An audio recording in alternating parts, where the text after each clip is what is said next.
আমার শরীর এখনো পর্যন্ত স্বাভাবিক হয়নি, কারণ ভেতরে ওরা এমন কিছু করেছে, আমার মাঝে মাঝে এখনো পর্যন্ত এলোমেলো হয়ে যায়।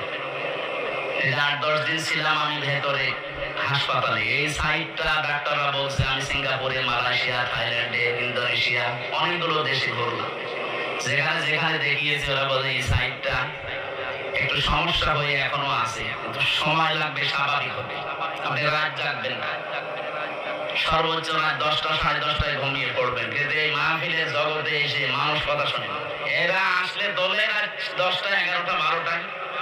কালকে 11:30 12টার সময় আমি নেমেছি। একটা কথা বলবো, আপনারা এত বলি যে 9টায় তুলে দেবেন, আমি 1 ঘন্টা 10-15 মিনিট কথা বলি, আমার নামিয়ে দেবেন, আমি যেন 10টা 10:30টায় ঘুমিয়ে পড়তে পারি। যে গরু দিয়ে চাষ করে খাবে না, গরুই যদি মরে যায়, আমি তো তত কিছুদিন বেঁচে থাকি নাকি আমার মেরে ফেলবে। আমার রিমান্ডে প্রথম নিয়ে যে টর্চার করেছে আমার জীবনে বলার মতো না। এরকম একটা চেয়ারে বসিয়ে হাতের সাথে ক্লিপ লাগিয়ে দিয়েছে। আমার আগে একজনকে নিয়ে গেল, ওরে দিয়ে আমারে দেখাচ্ছিল যে এইভাবে করে কিন্তু আমরা নখ তুলি, যেন এখানে একটা চাপ দিয়েছিল। 4.5 বছর চলছে, এখনো মিলিয়ে যায়। আমার আগে যারে নিয়ে গেল, ভালো মানুষ নিয়ে গেল, আসার সময় দেখছে ও মা গো বাবা গো চিৎকার করছে।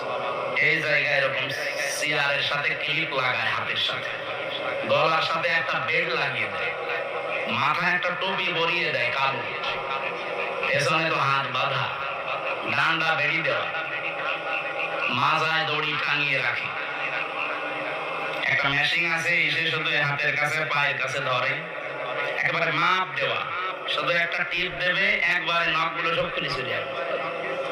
আর নখ খুলে একবার যদি ছেড়িয়ে দেয় তা তো বাঁচা যায়, লবণ ছিটিয়ে দেয়।